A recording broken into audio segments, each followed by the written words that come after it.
Après avoir inséré le CD dans votre ordinateur, cliquez sur « Exécuter l'installation ». Une nouvelle fenêtre s'ouvre, cliquez sur « Suivant ».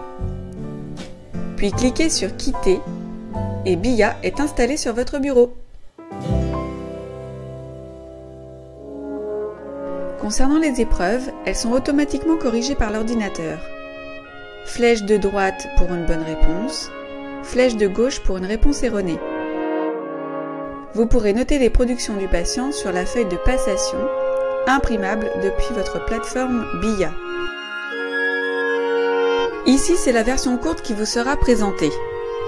En expression orale, on y trouve des épreuves de langage spontané, de fluence verbale, sémantique et phonétique, des épreuves de répétition de mots, pseudomots et de phrases, ainsi que des séries automatiques et des épreuves de dénomination sur entrées visuelles, auditives et tactiles.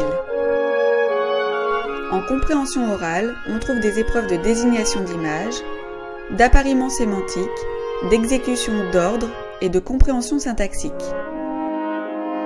BIA permet également d'évaluer l'expression écrite au travers d'épreuves d'expression spontanée, de dénomination écrite, de lecture à haute voix, de dictée et de copie. Enfin, un module compréhension écrite avec des épreuves de désignation de mots écrits, d'appariement mots-images, de sériation de phrases et de mots, ainsi qu'une épreuve de compréhension syntaxique écrite.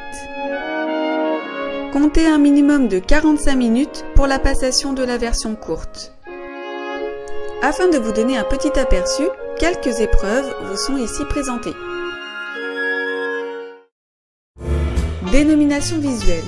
Vous observerez que certaines images sont présentées en couleur et d'autres ont été réalisées au trait en noir et blanc. Il sera ici intéressant de noter que selon une étude de 2004, la couleur améliore la précision en dénomination d'image ainsi que les temps de réponse pour les réponses correctes. Notez également que les items ont été définis en pré-expérimentation pour le screening en prenant compte la fréquence, la concrétude et les marqueurs animés versus manufacturés. La désignation d'image évalue le stock lexical passif du patient. Elle est composée de verbes et de substantifs avec des distracteurs visuels, sémantiques et phonologiques. Boire, jardiner, photocopier. Pour l'épreuve d'appariement sémantique, le patient doit cliquer sur l'image du bas qui est reliée sémantiquement à celle du haut.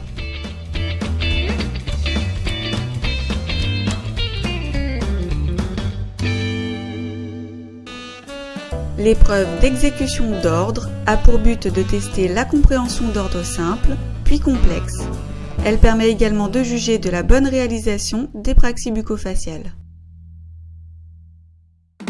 L'épreuve de compréhension syntaxique se décline en deux sous-épreuves. Une épreuve de jugement syntaxique, pour laquelle le patient devra dire si les phrases entendues sont correctes ou non. Rémi mange son soupe. Et une épreuve de désignation d'image sur consigne orale. Le garçon dort sous son lit. La lecture à haute voix de mots réguliers, irréguliers et pseudomots permet de juger de la qualité de la voix lexicale et phonologique. L'épreuve de désignation de mots écrits vise à tester le stock orthographique du patient.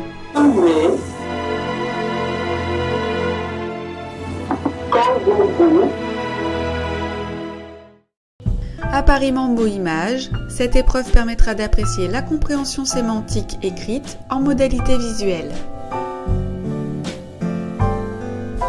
Notez que le temps pour réaliser l'épreuve est comptabilisé mais non limité.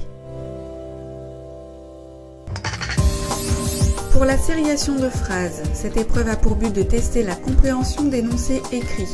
Le patient devra classer 5 phrases pour produire un texte.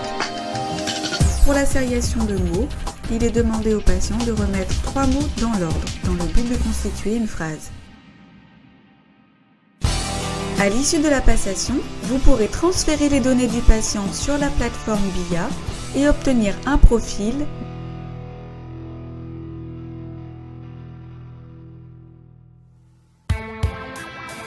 Le logiciel BIA est un instrument véritablement novateur puisqu'il permet l'examen informatisé des capacités verbales d'un sujet présentant des lésions cérébrales acquises. La version courte, dite de dépistage, pourra être utilisée à la phase aiguë ou pour des patients avec aphasie chronique. La version longue, beaucoup plus exhaustive, pourra être utilisée lors de la prise en charge longue durée afin de juger, via les profils, de l'efficacité de la rééducation mise en place et, le cas échéant, de redéfinir vos axes thérapeutiques.